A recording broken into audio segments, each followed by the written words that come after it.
if that DNA is human or alien, and no one has any idea what alien DNA would look like anyway. After several tries, Jason finally extracts mitochondrial DNA, the most common type found in a specimen this old.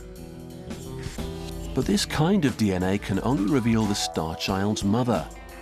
And it was a type that is not too unexpected for where it was found in that region of the Southwest.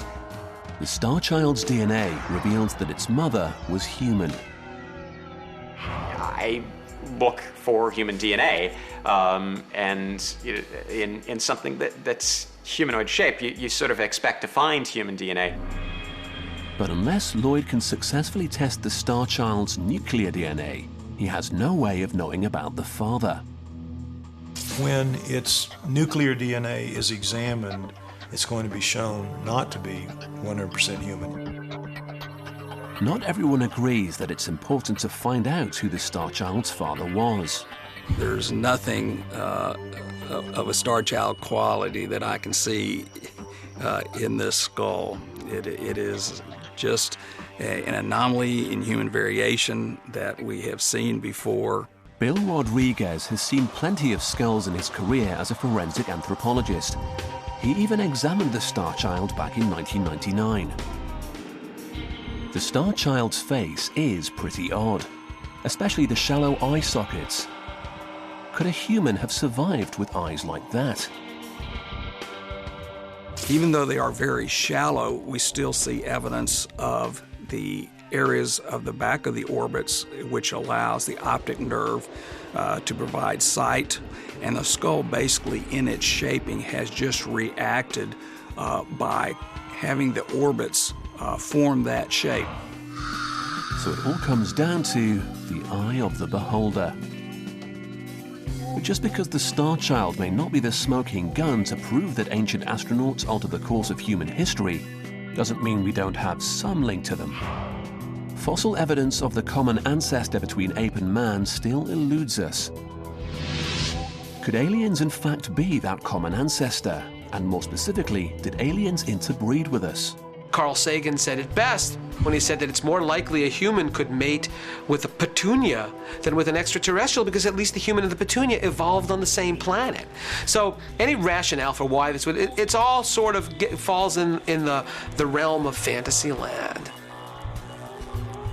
The theory that aliens colonized Earth thousands of years ago, created us to be their slaves, and changed the course of human history may not go away anytime soon. There are still so many questions we may never be able to answer about our ancestors, whether human or alien. Science is really just one long series of corrected mistakes. I think the Star Child shows that there are mistakes that need to be corrected. I think E.T. has not come yet.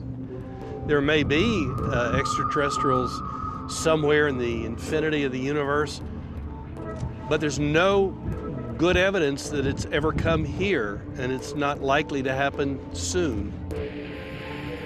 Without hard facts, legends and artifacts from thousands of years ago will always be up for interpretation. It's almost like somewhere inside of us, we know we belong out in the stars. And it's just a matter of how do we get back there. So I think it's this desire to find this force, this godlike force. And if we can't believe in the supernatural God, well, maybe there are godlike creatures with godlike powers who ultimately are going to save us from ourselves. We may never know the absolute truth. All we can do is make up our own minds based on the evidence. The only way the ancient astronaut theory can be disproven is when the extraterrestrials show up and say, we were never here in the past. Good one, huh?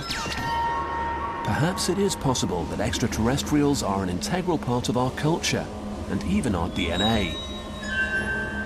Or perhaps an idea like that is simply out of this world.